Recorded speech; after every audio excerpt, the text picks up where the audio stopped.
രാഹുല് 2020 തിരുവനന്തപുരം നഗരസഭ നമുക്കറിയാം. 2018 തിരുവനന്തപുരം നഗരസഭയ്ക്ക് ഒരു മേയർ ഉണ്ടായിരുന്നു, മേയർ ബ്രോ. അദ്ദേഹത്തിൻ്റെ പ്രളയകാലത്തെ പ്രവർത്തനങ്ങളൊക്കെ നമ്മൾ കണ്ടാണ്. ആ ഒരു പിൻബലത്തിൽ 2020 തിരുവനന്തപുരം നഗരസഭയിലേക്ക് പുതിയൊരു മേയർ വരികയാണ്. എനിക്ക് തോന്നുന്നു നമ്മുടെ സംസ്ഥാനത്തെ ഏറ്റവും പ്രായം കുറഞ്ഞ മേയർ ആര്യ രാജേന്ദ്രൻ. അതെ. പക്ഷെ പിന്നീട് സംഭവിച്ചതൊക്കെ നമ്മുടെ ആ ഒരു എന്താ പറയുന്നത്, ആര്യ രാജേന്ദ്രൻ കയറിയപ്പോൾ നമ്മളുടെ അഭിനന്ദന പ്രവാഹങ്ങളായിരുന്നുവെങ്കിലും പിന്നീട് മൊത്തം തകിടം മറിഞ്ഞു.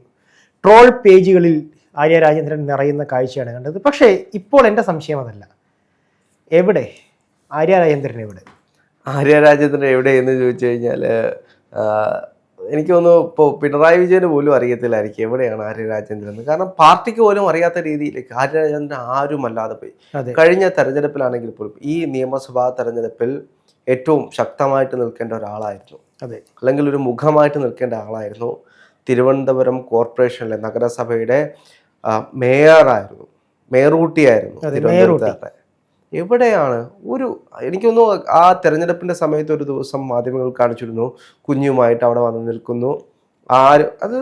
ആരും മൈൻഡ് ചെയ്യാതെ ഒരു മൂലയിൽ ഒതുങ്ങി നിന്ന് ഒരു സാധാരണ പ്രവർത്തകരൊക്കെ വന്ന് നിന്ന് പോകത്തില്ലേ, അതേപോലെ വന്ന് നിൽക്കുന്നു.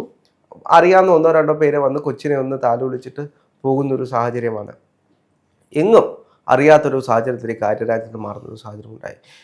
സച്ചിൻ ദേവ് ആണെങ്കിൽ പോലും ഇപ്പോൾ വലിയ വള്ളികൾ പിടിക്കാത്തതുകൊണ്ടാന്ന് തോന്നുന്നു. ഇപ്പോൾ തിരുവനന്തപുരം മേയർ ആയിരുന്ന സമയത്ത് ആര്യ രാജേന്ദ്രൻ പിടിച്ച വള്ളികൾ നോക്കിക്കഴിഞ്ഞാൽ വലിയ വലിയ വള്ളികളായിരുന്നു എല്ലാം. ആ വള്ളികൾ ഈ സച്ചിൻ ദേവിനെയും ചുറ്റി വരിയില്ലേ? ആര്യ രാജേന്ദ്രൻ ഏറ്റവും കൂടുതൽ നാണക്കേട് ഉണ്ടാക്കിയ ഒരു കേസ് എന്ന് പറയുന്നത് യദുകൃഷ്ണന്റെ കേസായിരുന്നു. KSRTC ബസ് തടഞ്ഞു നിർത്തി യദുകൃഷ്ണനെ ചീത്തയും വിളിച്ചിട്ട് മെമ്മറി കാർഡും കാണാനില്ല. അവസാനം കേസ് വന്നപ്പോഴോ യദുകൃഷ്ണന് മാത്രം കേസ്. ഇവര് രണ്ടുപേരും അവിടെ ഇല്ലായിരുന്നു പോലും, അല്ലെങ്കിൽ ഇവരവിടെ ഇടപെട്ടില്ല. ആര്യ രാജേന്ദ്രൻ സഹോദരനാണ് യദുവിനോട് ചൂടായത് എന്നുള്ള രീതിയിൽ. അപ്പോൾ ഇതൊക്കെ കാണുമ്പോൾ സാമൂഹ്യ മാധ്യമങ്ങളിലൂടെ ആണെങ്കിൽ പോലും സാധാരണപ്പെട്ട ജനങ്ങളാണ് ഇത് കണ്ടുകൊണ്ടിരിക്കുന്നത്. അവരെ സംബന്ധിച്ച് ഇത് കാണുമ്പോൾ ഈ സിസ്റ്റത്തെ വെല്ലുവിളിക്കുന്നതായിട്ടേ തോന്നത്തുള്ളൂ. ഒരു മേയറായി ഇരുന്നു കൊണ്ട് ചെയ്യാൻ കഴിയുന്ന അത്രയും മോശത്തരവും അംഗത്തരവും കാണിച്ചിങ്ങനെ പോകുമ്പോൾ സ്വാഭാവികമായിട്ടും ജനങ്ങൾ പ്രതികരിക്കും. ആ പ്രതികരണമായിരുന്നു കഴിഞ്ഞ ത്രിതല പഞ്ചായത്ത് തെരഞ്ഞെടുപ്പിൽ തിരുവനന്തപുരം കോർപ്പറേഷൻ നമ്മൾ കണ്ടത്. തിരുവനന്തപുരം കോർപ്പറേഷൻ BJP പിടിച്ചെടുത്തുകൊണ്ട് പോകുന്നൊരു സാഹചര്യം ഉണ്ടായത്. ഇവിടെ ഏറ്റവും പ്രായം കുറഞ്ഞൊരു മേയറൂട്ടി ഉണ്ടായിട്ട് BJP പിടിക്കുന്ന ഒരു സാഹചര്യം ഒന്ന് ആലോചിച്ച് നോക്കൂ. അതെ, അല്ല ഞാൻ ചോദിക്കുന്നത്, ആര്യ കയറുമ്പോൾ എനിക്ക് തോന്നുന്നു 20 വയസ്സോ അത്രയും കണ്ട് 21 വയസ്സിലും കണ്ടാണ് ആര്യ തിരുവനന്തപുരം നഗരസഭ മേയറായിട്ട് വരുന്നത്. പക്ഷേ ഈ ഒരു പ്രായത്തിന്റെ ചപലതകളായിരിക്കില്ലേ ഒരു പക്ഷെ. അതിനിടയ്ക്കൊരു പ്രണയ വിവാദം വന്നിരുന്നു. വിവാഹം കഴിക്കാമെന്നും പറഞ്ഞ് ആരെയോ പ്രണയിച്ചു. അതിന്റെ ഫോട്ടോകളൊക്കെ സോഷ്യൽ മീഡിയയിൽ പ്രചരിക്കുന്നു. അതിനുശേഷം സച്ചിൻ ദേവ് MLA ആയപ്പോൾ സച്ചിൻ ദേവിന്റെ അടുത്തേക്ക് ചായുന്നു, പഴയ കാമുകൻ രംഗത്ത് വരുന്നു. അങ്ങനെ ഒരു നാണക്കേട് നിൽക്കുന്ന സമയത്ത് യദുകൃഷ്ണന്റെ വിഷയങ്ങൾ വരുന്നു. പിന്നെ വാ തുറന്നാൽ പറയുന്ന മണ്ടത്തരങ്ങൾ. യദുകൃഷ്ണൻ മാത്രമല്ല, അതിനു മുമ്പോട്ട് ഒരുപാട് വിവാദങ്ങളായിരുന്നു. നമുക്കറിയാവുന്ന പോലെ പൊങ്കാല, ആറ്റുകാൽ പൊങ്കാല കേരളത്തിലെ ഏറ്റവും പ്രശസ്തമായിട്ടുള്ള പൊങ്കാലയാണ്. ആറ്റുകാൽ പൊങ്കാലയ്ക്ക് അവിടുത്തെ ഏറ്റവും രസകരമായിട്ടുള്ള കാര്യമാണ്, ആറ്റുകാൽ പൊങ്കാലയ്ക്ക് കല്ലെടുത്ത് മാറ്റാൻ വേണ്ടിയിട്ട് ഇത്ര ലക്ഷം രൂപ. അത് മാത്രമല്ല, അത് മാറ്റുന്ന ആളുകൾക്ക് ബിരിയാണി വാങ്ങിച്ചു കൊടുക്കാൻ ഇത്ര ലക്ഷം രൂപ. കട്ട വിവാദം, അതേപോലെ തന്നെ ബിരിയാണി വിവാദം, അങ്ങനെ കുറെ വിവാദങ്ങൾ ഉണ്ടാക്കിയ ഒരാളാണ്. അത് മാത്രമല്ല, ഇപ്പോ പണിയാത്ത ഒരു കുളത്തിന് ഉദ്ഘാടനം ചെയ്യാൻ വേണ്ടിയിട്ട് വരുന്നൊരു സാഹചര്യം. അപ്പോൾ അവസാനമൊക്കെ അത് BJP കൃത്യമായിട്ട് പൊളിച്ചു. BJPക്ക് സ്പേസ് ഉണ്ടാക്കി കൊടുക്കുകയാണ് ആര്യയിലൂടെ ഒരു വഴി തുറന്നു. ആര്യ രാജേന്ദ്രൻ ഒരു മേയർ ആയിരിക്കുന്ന സമയത്താണ്, ആ കാലഘട്ടത്തിലാണ് BJP അവിടെ ഏറ്റവും കൂടുതൽ പ്രവർത്തനങ്ങളുമായി മുന്നോട്ട് പോയത്. BJPക്ക് പ്രവർത്തിക്കാനുള്ള എല്ലാ സഹായങ്ങളും ചെയ്തു കൊടുക്കാൻ ആര്യ രാജേന്ദ്രൻ കഴിഞ്ഞു എന്ന് വേണമെങ്കിൽ പറയാം. അപ്പോൾ ആര്യ രാജേന്ദ്രൻ പ്രായം കുറഞ്ഞൊരാളാണ്. മേയറായിട്ട് ആര്യ രാജേന്ദ്രനെ പരിഗണിക്കുന്നത്. അതിന് മുമ്പിട്ടുള്ള സാഹചര്യങ്ങൾക്ക് നമുക്കറിയാം. അവർ നിർത്താൻ ഉദ്ദേശിക്കുന്ന മേയർ കാൻഡിഡേറ്റ് തോറ്റു പോകുമ്പോൾ ഒരു ചരിത്രം സൃഷ്ടിക്കാൻ വേണ്ടിയിട്ട്, ഇപ്പോൾ ഞങ്ങൾ സ്ത്രീകൾക്ക് കൂടുതൽ ഉന്നമനം നൽകുന്ന ആളുകളാണ്, പുരോഗമന പ്രസ്ഥാനമാണ് എന്നൊക്കെ പറയിപ്പിക്കാൻ വേണ്ടിയിട്ട് ആര്യ രാജേന്ദ്രൻ കൊടുക്കുന്നൊരു സാഹചര്യമാണ് ഉണ്ടായത്. പക്ഷെ അത് കൃത്യമായിട്ട് കോർഡിനേറ്റ് ചെയ്ത് കൊണ്ടുപോകാൻ പാർട്ടിക്ക് കഴിയാതെ പോയി. പാർട്ടി അവിടെ 4 തട്ടിലായിരുന്നു. തിരുവനന്തപുരത്ത് 4 തട്ടിലായിരുന്നു. അപ്പം ജോയി ആണെങ്കിലും ഓരോ ആളുകളും എത്ര ഏരിയ സെക്രട്ടറിമാരാണ് സ്വന്തമായിട്ട് ഓരോ ഏരിയകളും തിരിച്ച് അവർ തന്നെ ഏരിയ കമ്മിറ്റി സെക്രട്ടറിമാരാവുന്ന ഒരു സാഹചര്യം തിരുവനന്തപുരത്തുണ്ടായിരുന്നു. അത് 4 തട്ടിലായി. ഈ 4 തട്ടിലായതിൻ്റെ ഫലം കൂടിയായിരുന്നു കഴിഞ്ഞ കോർപ്പറേഷനിൽ അവിടെ LDF ഉണ്ടായിട്ടുള്ള പതനം. BJP ഒരു കാര്യമെന്ന് പറഞ്ഞു കഴിഞ്ഞാൽ ഒരു തവണ LDF അവിടെ പതിച്ചു കഴിഞ്ഞാൽ അവിടെ ശക്തമായിട്ട് വരാൻ പോകുന്നത് BJP ആണ്. അത് തന്നെയാണ് നമ്മൾ തിരുവനന്തപുരത്ത് കണ്ടത്.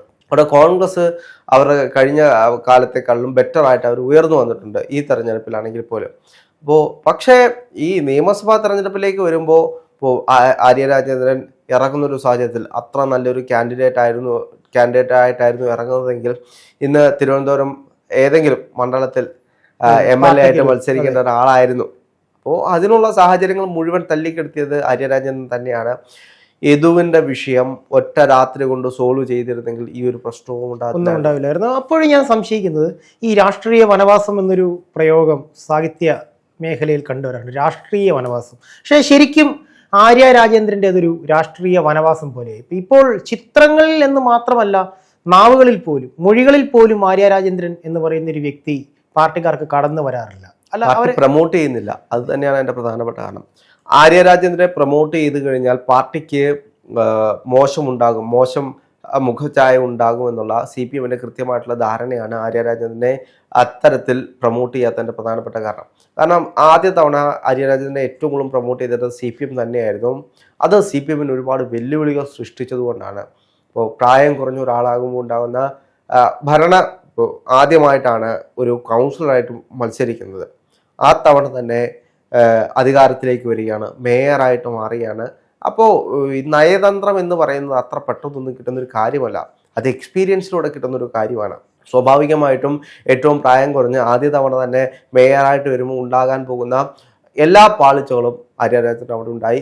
പാർട്ടി കുറേയൊക്കെ പരിഹരിക്കാൻ നോക്കിയെങ്കിലും കയ്യിൽ നിൽക്കാത്ത സാഹചര്യത്തിലേക്ക് പോയി.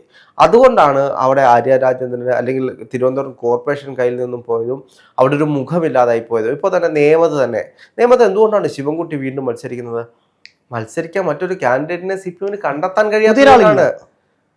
അതായത് ശിവൻകുട്ടി മാറി നിന്ന് കഴിഞ്ഞാൽ CPM അവിടെ തോൽക്കും. പരിഗണിക്കാൻ ഒരു പുതുമുഖം പാർട്ടിക്ക് തിരുവനന്തപുരത്തില്ല. അതെ, ഇപ്പോഴാണെങ്കിലും CPM അവിടെ വിജയിക്കുമെന്നൊരു സാധ്യത നിലനിൽക്കുന്നത് എന്തുകൊണ്ടാണ്? CPM അവിടെ നല്ല പ്രകടനം കാഴ്ചവെച്ചു എന്ന് പറയുന്നത് എന്തുകൊണ്ടാണ്? ശിവൻകുട്ടി ഉണ്ടായതുകൊണ്ടാണ്. ശിവൻകുട്ടി ഇല്ലെങ്കിൽ അവിടെ ആരെ പരിഗണിക്കും? അങ്ങനെ പരിഗണിക്കാൻ കഴിയുന്ന മുഖങ്ങളൊന്നും തിരുവനന്തപുരത്ത് ഇല്ല.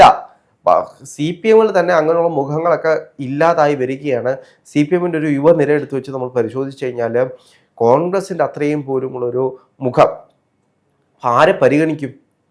റിയാസ്, ഇപ്പോൾ മുഹമ്മദ് റിയാസ് മാത്രമാണ് ഇപ്പോൾ മുഖ്യമന്ത്രിയുടെ മരുമകനായിട്ട്. അവിടെയും വരുമ്പോൾ മരുമകനായതുകൊണ്ട് ആ ഒരു പരിഗണന കിട്ടാറുള്ളൂ. ഇപ്പോൾ ഷാഫി പറമ്പിൽ വരുന്നത് പോലെ ഒരു ഇമ്പാക്റ്റ് ഇല്ല. ഷാഫി പറമ്പിൽ കേരളത്തിലെ 19 മണ്ഡലങ്ങളിൽ പരിഗണന നടത്തി. അപ്പോൾ ഉണ്ടായ ഒരു ഇമ്പാക്റ്റ് കണ്ടിട്ടുണ്ട്. അതായത് ഷാഫി പറമ്പിലെ കാണാൻ ആൾ കൂടിയാണ്. ഇവിടെ CPMന് എന്ത് ചെയ്യേണ്ടി വരുന്നു? CPMന് സിനിമാ നടന്മാരെയോ വേടനെയോ ഒക്കെ കൊണ്ടുവരേണ്ട ഒരു സാഹചര്യത്തിലേക്ക് വന്നു. എന്തിനാണ്? ആള് കൂടണമെങ്കിൽ. ഇപ്പോൾ സ്വന്തം പാർട്ടിയിൽ മുഖ്യമന്ത്രി പിണറായി വിജയൻ അല്ലാതെ വേറെ ആര് വന്നാലാണ് പാർട്ടിയിൽ ആള് കൂടുന്നത്? മുഖ്യമന്ത്രി പിണറായി വിജയൻ വരുമ്പോൾ മുഖ്യമന്ത്രിയാണ്. അപ്പോൾ മുഖ്യമന്ത്രി ആയതുകൊണ്ട് എല്ലാവരും വരണം എന്നുള്ള ശക്തമായിട്ടുള്ള നിർദ്ദേശം വരും. കാരണം ഒന്ന് പുറകിൽ പോയി കഴിഞ്ഞാൽ നാണക്കേടല്ലേ? ഇപ്പോൾ VD സതീശൻ വരുമ്പോൾ ആൾ വരുന്നു, K സുധാകരൻ വരുമ്പോൾ ആൾ വരുന്നു, അതേപോലെ തന്നെ ഷാഫി പറമ്പിൽ വരുമ്പോൾ ആൾ വരുന്നു.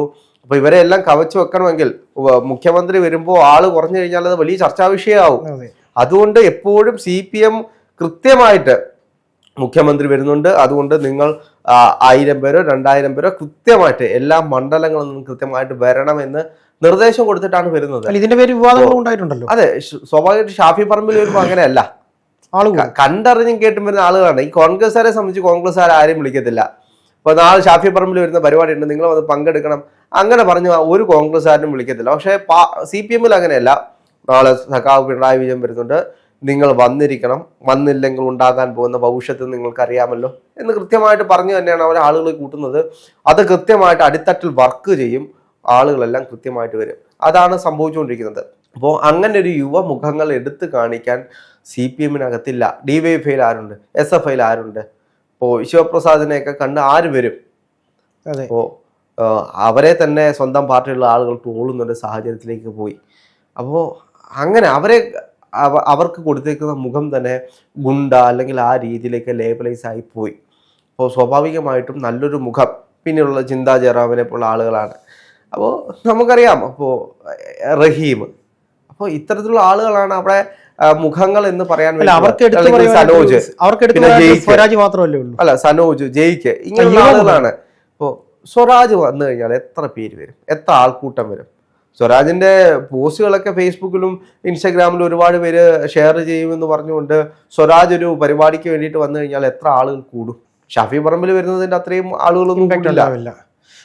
അപ്പോൾ അത്തരത്തിലുള്ള യുവമുഖങ്ങളൊന്നും ഇല്ലാത്തൊരു സാഹചര്യത്തിലേക്ക് പാർട്ടി പൊക്കോണ്ടിരിക്കുകയാണ്. പാർട്ടി വലിയ പ്രതിസന്ധിയിലാണ്. CPM പാർട്ടി എക്കാലത്തെക്കാളും വലിയ പ്രതിസന്ധിയിലാണ്. അതിന് കാരണം 10 വർഷമായിട്ടുള്ള ഭരണമാണ്. CPM-ൽ എങ്ങനെയാണ് മുഖങ്ങൾ ഉയർന്നു വന്നുകൊണ്ടിരുന്നത്? സമരം ചെയ്യുമ്പോഴാണ്. ഈ 5 കൊല്ലം കഴിഞ്ഞിട്ട് അടുത്ത 5 കൊല്ലം ആകുമ്പോഴത്തേക്കും ഈ 5 കൊല്ലം കൊണ്ട് ഇവർ സമരം ചെയ്യും. സമരം ചെയ്ത് പുതിയ പുതിയ മുഖങ്ങൾ ഉയർന്നു വരും. പുതിയ പുതിയ മുഖങ്ങൾ ഉയർന്നു വരുമ്പോൾ പുതിയ പുതിയ സഖാക്കളെ ഐഡന്റിഫൈ ചെയ്യും. സമരങ്ങളിലൂടെയാണല്ലോ ഐഡന്റിഫൈ ചെയ്യുന്നത്. യൂത്ത് കോൺഗ്രസിലാണെങ്കിൽ പോലും ഇവരെ എല്ലാം ഇങ്ങനെ ഐഡന്റിഫൈ ചെയ്യുന്നത് രാഹുൽ മാങ്കൂട്ടമാണെങ്കിലും ഷാഫി പറമ്പിലാണെങ്കിലും അബിൻ വർക്കി ആണെങ്കിലും അതേപോലെ തന്നെ KM അഭിജിത്ത് ആണെങ്കിലും ഇവരെല്ലാം എങ്ങനെയാണ് ഐഡന്റിഫൈ ചെയ്യുന്നത്? സമരമുഖങ്ങളിൽ അടികൊണ്ടും. എനിക്കൊന്ന് KSU കാലഘട്ടത്തിൽ ഏറ്റവും കൂടുതൽ അടികൊണ്ട പ്രസിഡന്റ് ആരാണ് എന്ന് ചോദിച്ചു കഴിഞ്ഞാൽ ഞാൻ KM അഭിജിത്തിന്റെ പേരെ പറയത്തുള്ളൂ. അഭിജിത്ത് അടി കൊണ്ടതിന്റെ അത്രയും അടി വേറൊരു നേതാവും കൊണ്ടിട്ടില്ല. അപ്പൊ അത്രയും അടി കൊണ്ട് വളർന്നു വന്നിട്ടുള്ള ആളുകളാണ്. അപ്പോൾ സ്വാഭാവികമായിട്ട് അവരുടെ മുഖങ്ങൾ ഇന്ന് ഇപ്പോൾ ആറന്മുളയിൽ മത്സരിക്കുന്നു, അഭിജിത്ത് ആണെങ്കിൽ കോഴിക്കോട് മത്സരിക്കുന്നു. അപ്പോൾ എല്ലാവരും മത്സര രംഗത്തേക്ക് തന്നെ കടന്നു വരുന്ന ഒരു സാഹചര്യം, അവരെ പരിഗണിക്കേണ്ട ഒരു സാഹചര്യത്തിലേക്ക് വരുന്നു. അത് കോൺഗ്രസിന്റെ ഒരു മുഖമായിട്ട് അവർ നിലനിൽക്കുന്നത് കൊണ്ടാണ്. അപ്പോൾ LDF-നെ സംബന്ധിച്ച് അങ്ങനെ കാണിക്കാൻ ആരുമില്ല. ഇപ്പോൾ ആര്യ രാജേന്ദ്രനെ പോലുള്ള ആളുകൾക്ക് അവസരം കൊടുത്തപ്പോൾ പാർട്ടി കണ്ടതാണ് എന്താണ് പിന്നീട് അവിടെ സംഭവിച്ചതെന്ന്. അപ്പോൾ സ്വാഭാവികമായിട്ടും പാർട്ടി ഇത്തവണ എന്തുകൊണ്ടും ആര്യ രാജേന്ദ്രനെ മാറ്റി നിർത്തിയത് നന്നായി. ആര്യ രാജേന്ദ്രൻ വന്നു കഴിഞ്ഞാൽ 10 വോട്ട് കുറയും. അതാണത് അവിടുത്തെ ഒരു യാഥാർത്ഥ്യം. കാരണം ആര്യ രാജേന്ദ്രനെതിരെ ഒരുപാട് നെഗറ്റിവിറ്റി തിരുവനന്തപുരത്ത് ഉണ്ടായിരുന്നു. ആര്യ രാജേന്ദ്രന്റെ ഭരണകാലത്താണെങ്കിൽ പോലും BJPക്ക് ഏറ്റവും കൂടുതലും സ്പേസ് കൊടുത്ത ഒരാളാണ് ആര്യ രാജേന്ദ്രൻ. കാരണം ഈ തെറ്റുകുറ്റങ്ങൾ ചെയ്യുമ്പോഴല്ല, കൃത്യമായിട്ട് അത് ചെയ്ത് ഇവരെല്ലാം സെറ്റിൽമെന്റ് ചെയ്ത് കൊണ്ടുപോവുകയാണെങ്കിൽ ഒരു വിഷയം വരത്തില്ല. ഈ നയതന്ത്രത്തിൽ ഇപ്പൊ ഞാൻ വലിയ സഖാവാണ്, ഇപ്പോൾ നമുക്ക് കോളേജിലൊക്കെ അറിയാം, കോളേജ് രാഷ്ട്രീയത്തിലൊക്കെ വേറെ ഏതെങ്കിലും ഒരുത്തം പോസ്റ്റർ ഒട്ടിക്കാനോ മത്സരിക്കാനോ വന്നു കഴിഞ്ഞാൽ അവനെ അടിച്ചോടിച്ചു വിടാം. പക്ഷേ യഥാർത്ഥ രാഷ്ട്രീയ പ്രവർത്തനത്തിലേക്ക് വരുമ്പോൾ അതൊക്കെ വളരെ ബുദ്ധിമുട്ടാണ്. ഇപ്പോൾ 3 പേരും ശക്തമായിട്ട് സംഘടനാ സംവിധാനമുള്ളൊരു സ്ഥലത്ത് വന്നിട്ട് അങ്ങനെയൊന്നും ചെയ്യാൻ കഴിയില്ല. അത് ജനാധിപത്യത്തിന്റെ ഒരു മഹത്വമാണ്. അപ്പോൾ നമ്മൾ എത്രയൊക്കെ പറഞ്ഞു കഴിഞ്ഞാലും ജനാധിപത്യം എന്ന് പറയുന്നത് വളരെ മഹത്തരമായിട്ടുള്ളൊരു കാര്യമാണ്. അപ്പോൾ അതിൽ വന്നപ്പോൾ ഉണ്ടായിട്ടുള്ളൊരു പാളിച്ച, അത് SFI രാഷ്ട്രീയത്തിലൂടെ ഒക്കെ കടന്നു വരുന്നതിൻ്റെ ഒരു പ്രശ്നം കൂടിയാണ്. കാരണം ഞാനല്ലാതെ മറ്റാരുമില്ല എന്ന് പറഞ്ഞു കഴിഞ്ഞാൽ ജനങ്ങൾ കൈ വെച്ചുകൊണ്ടിരിക്കത്തില്ല, ജനങ്ങൾ പണി തരും. അതാണ് തിരുവനന്തപുരത്ത് നമ്മൾ കണ്ടത്.